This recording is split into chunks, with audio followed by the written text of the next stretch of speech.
അന്ന് കോത്താരി ആണ് ഇതെല്ലാം വാങ്ങിച്ച് ബ്ലാക്ക് മാർക്കറ്റുമാർ ഒളിച്ചു വെച്ചിട്ട് വില കൂടിയ വിലയ്ക്കൊക്കെ വിൽക്കുന്നത്.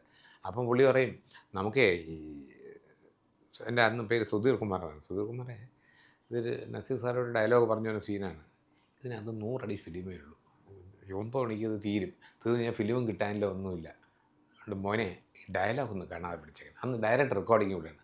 നമ്മുടെ ഒരു ഡയലോഗ് തെറ്റിക്കഴിഞ്ഞാൽ റീടേക്ക് എടുക്കാൻ ഫിലിമില്ല. അത്രയും അദ്ദേഹം പറഞ്ഞപ്പം നമ്മുടെ ഒരു പിടിവള്ളിയും കൂടെ കയ്യിൽ നിന്ന് പോയി. എന്നറിയാം, ഇത്രയും ശശികുമാർ സാർ സംസാരിക്കുന്നത് വെറുതെ നല്ല മനുഷ്യനാണ്, തങ്കപ്പെട്ട മനുഷ്യൻ. സംസാരിക്കുന്നത് പേടിയാവും. ആ ശരിയായിട്ട് ചെയ്താ നമ്മൾ ഇത് ചെയ്യാൻ സാറെന്ന് പറഞ്ഞു. പക്ഷെ അത്രയും കരുണയുള്ള നല്ല മനുഷ്യനില്ല. അദ്ദേഹം ഈ ശബ്ദത്തിലാണ് വന്നത്.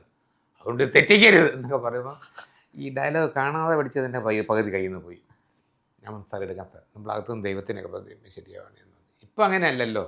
ഡയലോഗ് തെറ്റിയ കാറില്ല, പിന്നെ അതൊന്ന് എത്ര ടേക്ക് ഓവർ എടുക്കുക, ഒരു ചിലവുമില്ല, ഒരു നഷ്ടമില്ല. ആ ഒരു ആറ്റിറ്റ്യൂഡ് ഡിഫറൻസ് വന്നു. അന്ന് ഇതിൻ്റെ നമുക്ക് ഭയങ്കര ഭയഭക്തിയോടുകൂടി ഒരു ഷോട്ട് പോലും വേസ്റ്റ് ആകരുത്. പിന്നെ ഒരു ഷോട്ട് കഴിഞ്ഞാൽ എല്ലാവരും ഒന്നിച്ച് വന്നിരുന്ന് തമാശകളും പറഞ്ഞ് സൊറ പറഞ്ഞ് അങ്ങനെയൊക്കെ ഇരിക്കും. ഇപ്പം അങ്ങനെയല്ല, ഒരു ഷോട്ട് കട്ട് പറഞ്ഞാൽ 9 വേണ്ടി 9 അവരവരുടെ കാരവനിൽ പോയി എല്ലാവരും അവരുടേതായ ലോകങ്ങളിലേക്ക് പോകും. നമ്മളങ്ങനെയല്ല, ഒറ്റക്കെട്ടായിരുന്നു.